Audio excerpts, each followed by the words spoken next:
জোড়ায় পৃথিবী মানুষে ভরে গিয়েছিল, কিন্তু ঈশ্বর তাঁর তৈরি মানুষদের পাপকর্ম দেখে খুব দুঃখ পেয়েছিলেন।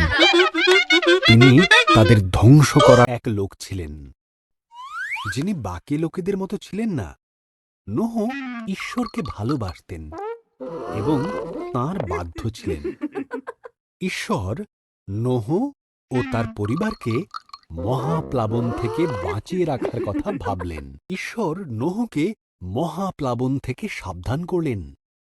তিনি নোহকে একটি বিশাল বড় জাহাজ তৈরি করতে বললেন, যার নিচু ছাদ থাকবে, 3টি তলা, 1টি জানালা ও 1টি দরজা থাকবে। নোহ ঈশ্বরের কথা মতন জাহাজটি তৈরি করলেন। ঈশ্বর নোহকে বললেন, প্রত্যেক ধরনের পশুর থেকে জোড়ায় জোড়ায় পশু সংগ্রহ করতে, 1টি করে পুরুষ, 1টি করে স্ত্রী। এরপর নোহ ও তার পরিবার বাকি পশুদের নিয়ে জাহাজে উঠে পড়লেন। ঈশ্বর জাহাজের দরজা বন্ধ করে দিলেন। 40 দিন 40 রাত ধরে অবিরাম বৃষ্টি হয়েছিল। আকাশ থেকে বৃষ্টি পড়ছিল আর সমুদ্র হ্রদে জল বেড়ে উঠেছিল।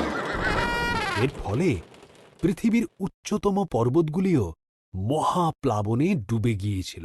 এই অবস্থায় নোহ আর তার পরিবার ও অন্যান্য পশুরা জাহাজে নিরাপদে ছিল এবং তাদের জাহাজ মহাপ্লাবনে ভাসছিল। ঈশ্বর এক মুহূর্তের জন্য নোহর কথা ভোলেননি। ঈশ্বর বাতাস পাঠালেন, জলের স্তর নেমে গেল, জাহাজটি আরারত পর্বতে থেমে গেল।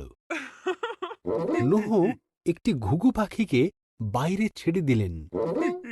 যখন পাখিটি আর ফিরল না, তখন তিনি বুঝতে পারলেন পাখিটি এখন নিরাপদে আছে। ভূমি শুকিয়ে যাবার পর ঈশ্বর তাদেরকে জাহাজ থেকে বেরিয়ে আসতে বললেন। তিনি আকাশে প্রতিজ্ঞা